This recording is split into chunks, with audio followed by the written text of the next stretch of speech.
À l'occasion des Journées des plantes de Courson, Truffaut décide de lancer sa dernière encyclopédie, le Truffaut du jardin écologique. Voilà pourquoi j'ai créé un stand un peu particulier. Je vous invite à venir découvrir. Le principe est assez simple. Vous avez devant vous l'encyclopédie du jardin écologique à ciel ouvert, chapitre après chapitre, thème après thème. Tout comme l'encyclopédie l'a fait, j'ai décidé de débuter la visite du jardin par l'explication du sol et du climat, important dans le cadre de la création d'un jardin écologique. Et à chaque fois, avec des plantes conseillées pour chaque sol, de manière à ce que le visiteur puisse repartir avec des idées. Et puis vous avez bien sûr, et c'est très tendance aujourd'hui, tendance parce que d'actualité, c'est la récupération de l'eau. On récupère l'eau de pluie depuis ces gouttières, avec une bassine en zinc ici présentée pour le côté un peu décoratif, mais il existe aujourd'hui plein de récupérateurs d'eau spécifiquement créés pour cela. L'eau est source de vie au jardin, mais c'est aussi une source limitée. Donc il fallait aborder l'ensemble de ces sujets-là. Quand on parle d'eau, on parle des plantes qui aiment l'eau, on parle des plantes qui n'aiment pas l'eau, on parle de l'arrosage, on parle de récupérer l'eau, on parle comment arroser, quand arroser, combien. Dans la continuité de la thématique sur l'économie d'eau, il y a ce produit magique, le polytère.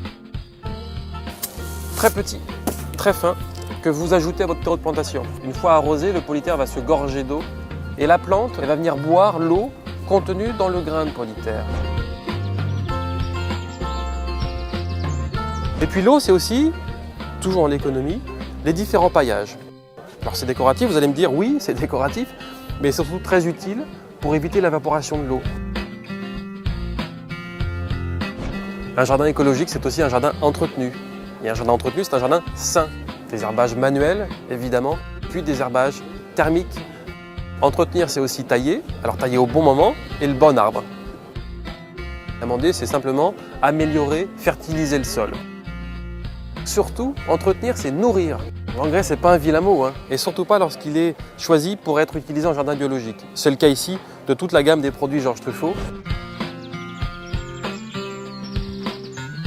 Il faut savoir que la rotation des cultures est très importante puisque chaque légume a un besoin un peu particulier dans le sol. Ici, les légumes feuilles, les légumes racines avec les carottes, les radis, et puis les légumes fruits. Et si vous respectez ces étapes-là, pas d'engrais, puisque chaque légume va venir prendre ce dont il a besoin. Pensez aussi à privilégier les quelques plantes qui sont naturellement résistantes. Ainsi, vous n'aurez pas à utiliser de produits de traitement. L'encyclopédie Truffaut du jardin écologique valorise aussi le rôle des amis du jardin, les coccinelles, les chrysopes, qu'on appelle les auxiliaires.